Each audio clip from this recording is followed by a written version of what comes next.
অনেক দিন আগের কথা। পাহাড়ে ঘেরা সুন্দর একটি ছিমছাম শহর। সেই শহরে থাকত দুই বোন। বড় বোনের নাম মায়া আর ছোট বোনের নাম রিয়া। দুই বোন দেখতে প্রায় একই রকম সুন্দর হলেও তাদের স্বভাব ছিল আকাশ আর পাতালের মতো আলাদা। বড় বোন মায়া ছিল ভীষণ গুণী এবং শান্ত। সে খুব সাধারণ জামাকাপড় পরতে ভালোবাসত। তার দিনের বেশিরভাগ সময় কাটত গল্পের বই পড়ে, বাগানে গাছের যত্ন নিয়ে, ছবি এঁকে আর মাকে ঘরের কাজে সাহায্য করে।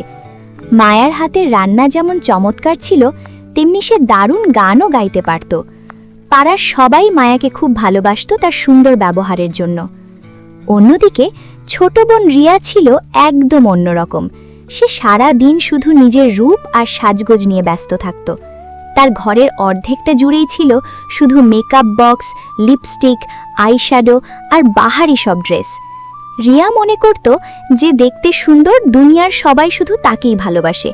সে সারা দিন আয়নার সামনে বসে মেকআপ করত আর নতুন নতুন সাজে ছবি তুলত। পড়ালেখা বা ঘরের কাজের দিকে তার কোনো মনই ছিল না। মাঝে মাঝে মায়া রিয়াকে বোঝাতো, বোকা মেয়ে, সারাদিন মুখে এত রং না মেখে একটু বই পড়, নতুন কিছু শেখ।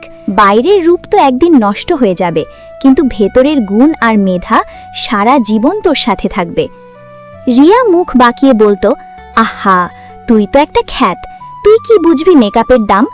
দেখিস, আমি যখন সেজেগুজে বাইরে বের হই সবাই শুধু আমার দিকেই তাকিয়ে থাকে, আর তুই ওই সাদামাটা জামা পরে থাকিস বলে কেউ তোকে ফিরেও দেখে না। মায়া শুধু হাসত, কোনো জবাব দিত না। এভাবেই দিন কাটছিল। একদিন শহরে মেয়র ঘোষণা দিলেন শহরে একটি শ্রেষ্ঠ তরুণী প্রতিযোগিতার আয়োজন করা হবে। এই প্রতিযোগিতায় যে বিজয়ী হবে তাকে শহরের পক্ষ থেকে একটি সোনার মুকুট দেওয়া হবে এবং বড় একটি পুরস্কার দেওয়া হবে। এই খবর শুনে রিয়া তো খুশিতে আত্মহারা। সে ভাবল, এই শহরের সবচেয়ে সুন্দর মেয়ে তো আমি, আমার মতো মেকআপ কেউ করতে পারে না, সোনার মুকুটটা তো আমিই পাবো। সে পড়াশোনা একেবারে বাদ দিয়ে সারা দিন ইন্টারনেট দেখে নতুন নতুন মেকআপ টিউটোরিয়াল শিখতে লাগলো এবং দামি দামি সব কসমেটিক্স কিনল। অন্যদিকে মায়াও প্রতিযোগিতায় নাম দিল, তবে সে রূপচর্চার বদলে একটি সুন্দর প্রজেক্ট বানাতে শুরু করল। সে শহরের গরিব শিশুদের কিভাবে বিনা খরচে পড়ানো যায় তার একটি দারুণ পরিকল্পনা কাগজে এঁকে তৈরি করল।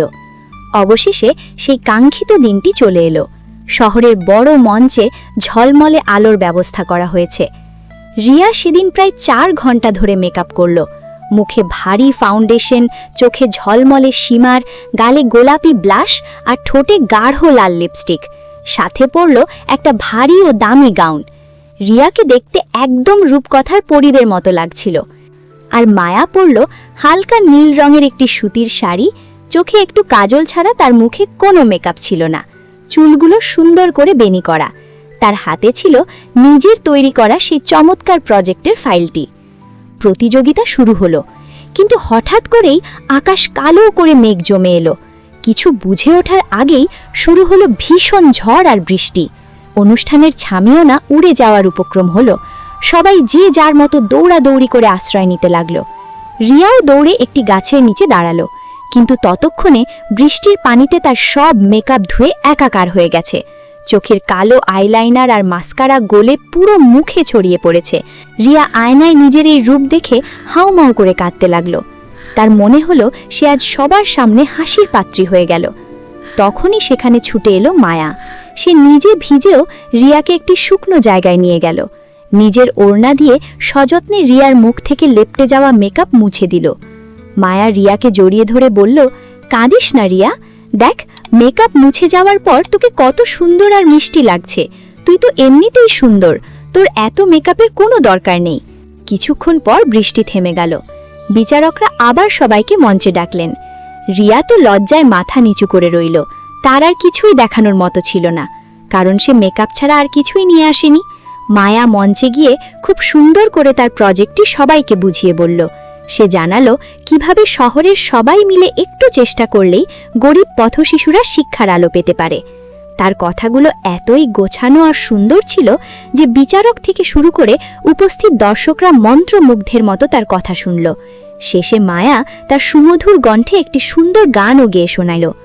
সবার তুমুল করতালিতে মুখর হয়ে উঠল চারপাশ। আজকের এই প্রতিযোগিতায় নিজের গুণ আর সুন্দর মন দিয়ে আমাদের সবার মন জয় করে নিয়েছে মায়া। মায়ার মাথায় যখন সোনার মুকুট পরিয়ে দেওয়া হলো, তখন সবচেয়ে বেশি খুশি হয়েছিল রিয়া। সে দৌড়ে গিয়ে তার বড় বোনকে জড়িয়ে ধরল। রিয়া সেদিন খুব বড় একটা শিক্ষা পেয়েছিল। সে বুঝতে পারল মেকআপের সৌন্দর্য হলো ক্ষণস্থায়ী, যা একটু বৃষ্টিতেই ধুয়ে যায়, কিন্তু গুণের সৌন্দর্য হলো চিরস্থায়ী, যা কোনোদিন নষ্ট হয় না। পরদিন সকাল থেকে রিয়ার ঘরের দৃশ্যটা বদলে গেল। আয়নার সামনে মেকআপ বক্সের বদলে রিয়াকে দেখা গেল পড়ার টেবিলে বই হাতে। মায়া হাসি মুখে ছোট বোনকে পড়া বুঝিয়ে দিচ্ছিল। মেকআপ ছাড়া সাদামাটা রিয়াকে সেদিন সত্যি সত্যি পৃথিবীর সবচেয়ে সুন্দর মেয়ে মনে হচ্ছিল। বন্ধুরা, রূপের অহংকার করা বোকামি, কারণ রূপ একদিন ফুরিয়ে যায়, কিন্তু মানুষের ভেতরের গুণ, মেধা আর সুন্দর ব্যবহার সারা জীবন মানুষকে সম্মান ও ভালোবাসা এনে দেয়।